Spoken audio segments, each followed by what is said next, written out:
Hey guys, what's up? It's Maddie here. Sorry if you can't hear me very well and the lighting sucks. I have like literally this lamp trying to help me out because I'm alone for the first time in a while right now, like truly alone. I really wanted to kind of film this video because I haven't really wanted to talk about it. And I have a fan in the background, so I'm so sorry if the sound isn't like perfect.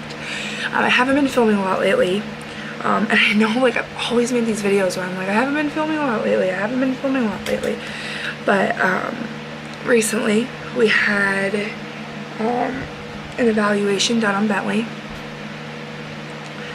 and we're coming to the terms with the possibility of Bentley being autistic. And saying that out loud has probably got to be the weirdest thing that I've done in a long time because I haven't really said it out loud. And I guess you're probably like watching this and you're like, what's the big deal?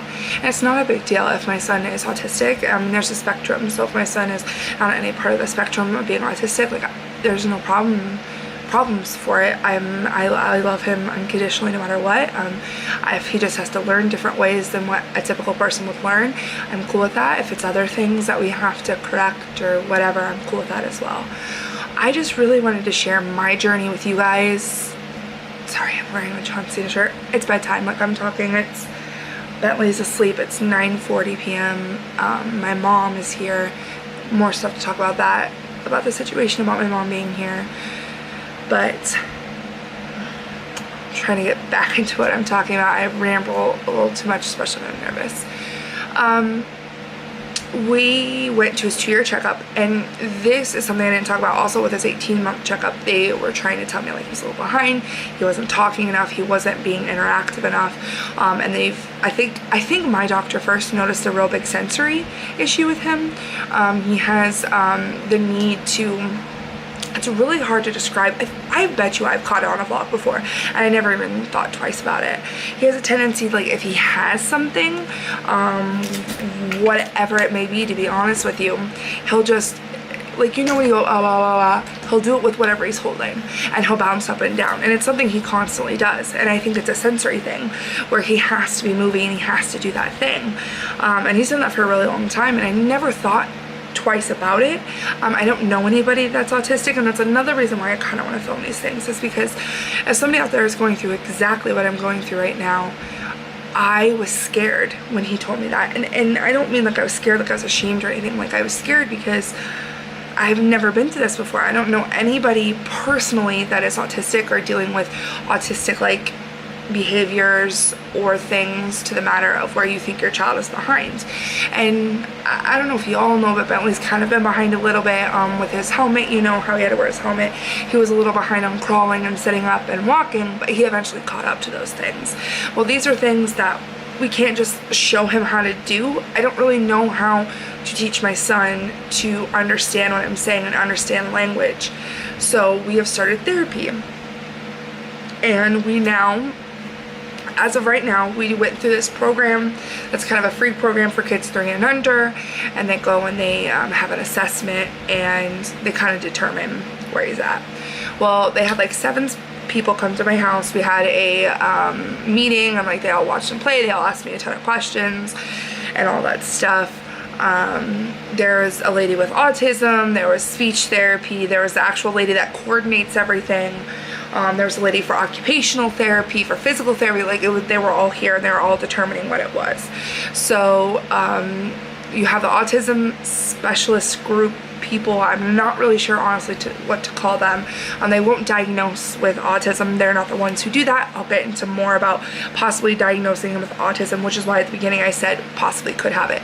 Possibly could be autistic. We don't know. I don't have him tested. My doctor told me I don't ever have to have him tested, but I'll kind of get to that point in a minute.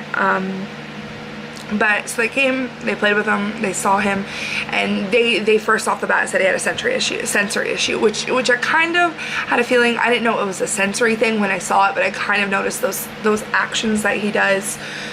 And the lady, they are like, okay, so this is what he qualifies for. So with the autism thing, they told me there are 3 pillars, and something along the lines of basically like there's a category of 4, 1 being the worst, 4 being he's spot on, or above. I'm not really sure. He is a 2 in 2 of the pillars, and he is a 3 in the 1 really with his fine motor skills. Like he could pick something up with his fingers, like that type of things. Like he is excelling in. What he's not excelling in is the language and the communication and the speech and a few other things that I can't really like I said, this could be a crazy long video, and I'm gonna try and shorten it up as much as possible, but these are things like they start spouting off these words and I'm like, oh my god, I don't know what you're talking about. Like I thought it was just as simple as teaching him bye-bye, and that meant bye-bye, but there's so much behind teaching someone language. Like here's where they start, here's language, there are so many steps they have to meet in the middle, and he has kind of lost his way somewhere in the middle. So they're saying he is showing red flags of autism, of being in the spectrum, I should say, not autism, because it's not like you have it or you don't, like it's a spectrum. Which I learned that. I didn't know that it was a spectrum. I thought you were autistic or you were not, and it's just because I don't have any experience with it. I cried. I don't know, I don't want to get emotional here. Like I cried. And I didn't cry because I was sad for him. I cried because I sat back and I thought, like, when I was in denial at his 18-month appointment, should I have done something about it? Like, what could be different now? And I know, like, something's wrong or something is said, and, like, you go immediately to the place of blaming yourself. And I don't mean to, like, blame myself to punish myself. I mean to tell myself things that I did wrong that I can do better so that we can continue to grow. Because they said from 0 to 3 is like the most important for brain development. So we're hardcore getting into therapy right now that he'll be 3 in July. He just turned 2 last July, which was just 3 months ago. We have therapy 3 times a week for 45 minutes, and it's going really well. She's teaching us ways for him to learn to communicate that he wants more of something or he wants to stop something. So for example, this is bubbles. If he wants the bubbles, he has to learn to bring it to me and make a gesture, a noise, a movement, the word to want bubbles. She brings this big bouncy ball and he loves to bounce on it. So we're trying to teach him. He'll pick up the ball, he'll bring it to me, I'll set it down, and he'll reach his hands up and I say up, because we're trying to teach him the motion with the word. And that's kind of where we're at right now with therapy. We've only had like, what, 4 sessions, our 5th session. It's Monday, Tuesday, Wednesday. So I go to work late every Monday, Tuesday, Wednesday. I go to work at 11. His appointments are like 9 to 9:45, 8:45 to 9:30, 9 to 9:45. So it's only 45 minutes, which, I mean, it's helping, but they're wanting us to work on these exercises 2 to 3 hours. So we are kind of, this is just going to be kind of a raw one take. I don't know if I'm going to edit this much or if I'm just going to kind of put it up for you guys to see, because I feel like the rawness of this may make it not so weird and part of my hair. So we're kind of at that stage. We're in this therapy 3 times a week. Well, I got a call from a doctor's office for Bentley, and they said, okay, well, we have a referral to you for the University of Iowa. We're just telling you it could probably take a few months. We really don't know. So I finally got the call last week, and we have October 20th, which I think I'm going to ask them if I can vlog it, purely because I kind of want this, like I told you, I kind of want to share this journey because I kind of want people to understand you're not alone.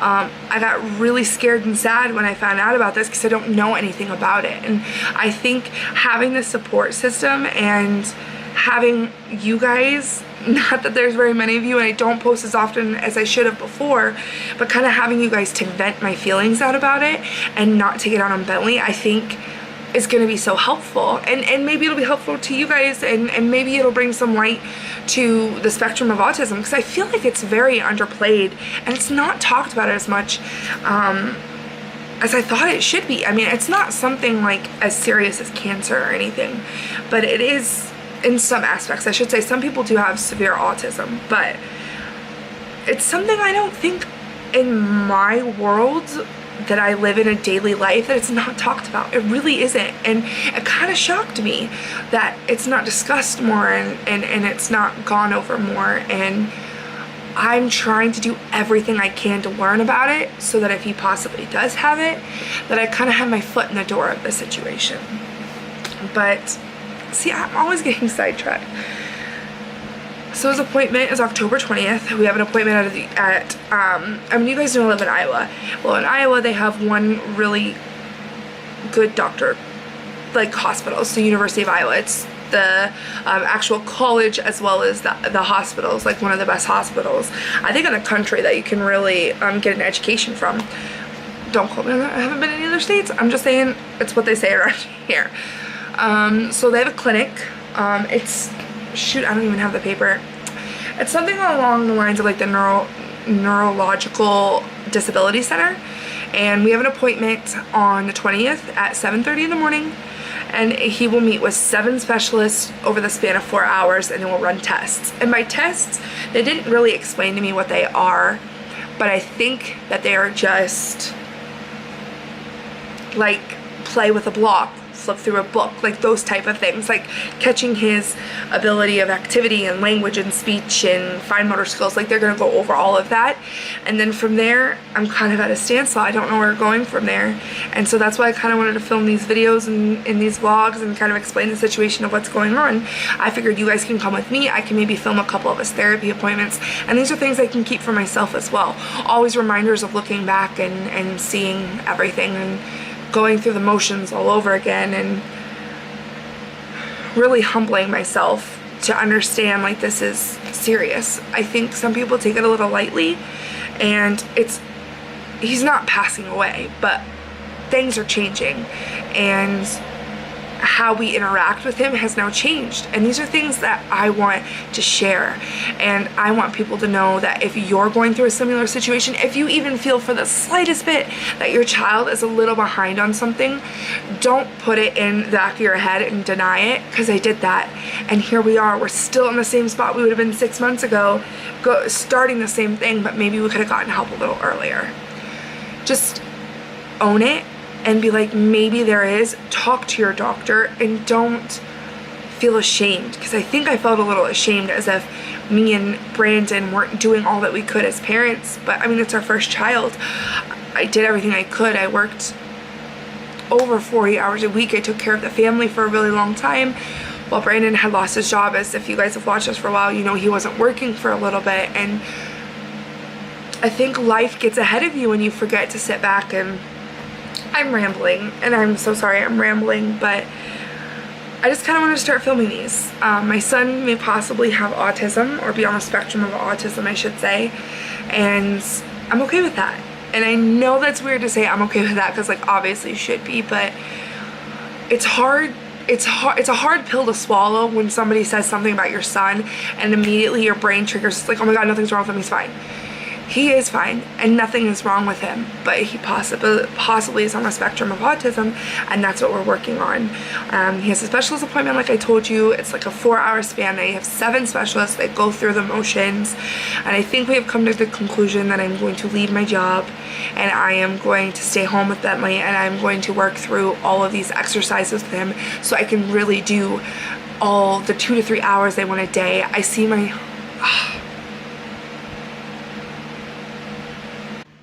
Oh my god, the lighting is so much better on my phone than my camera. My camera just died, so you just saw the clip from my camera, now to my phone. My iPhone.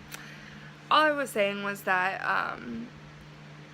we have a specialist appointment, and we're kind of holding off until then, and I plan to put my 2 weeks in after that appointment. I have a week's vacation that I took that starts on October 17th and ends on the 23rd, including the weekend being in there, so I automatically have those days off.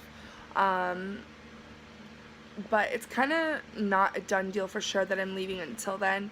But my mom moved back to town. My mom is now helping us with Bentley. She is now going to stay here and work, and I think I'm going to stay home with Bentley, and we're going to really focus and work on getting him the help that he needs. Not better, but the help that he needs to fully succeed in life. I mean, it's not going to be as... Okay, I'm running out of room on my phone. I like no room on my phone, so I'm gonna end this here really quickly. But all I was saying is that I'm most likely gonna stay home with Bentley full time, and I'm gonna work through these appointments. We already have appointments with that program I was explaining, and I don't know if they're gonna want to do more therapy appointments with the actual hospital that we're going to have the specialist appointment for 4 hours at. So if it's even more therapy on top of that, I already missed 3 hours for the first 3 days a week. and I don't know how much more I'm going to be missing with this, so we're really thinking I'm going to stay home and possibly go back to school. I can film a little bit more. I can really share my experiences with going through these appointments and this time with Bentley, and really focus on Bentley, so Bentley is getting the help. I was saying, getting the help he needs. I just keep getting cut off. I need to go here. I plan to make maybe a little bit more detailed of a video, include some of his therapy in it, but I'm going to go for the night. Hopefully I can edit this before I go to bed. And I love you guys, and I hope that I have the support, and I hope you guys enjoy and maybe get a little light out of the situation, and maybe a little help, or maybe you have someone I can get help from, going to be watching our situations coming up here. But I will see you later, alligator.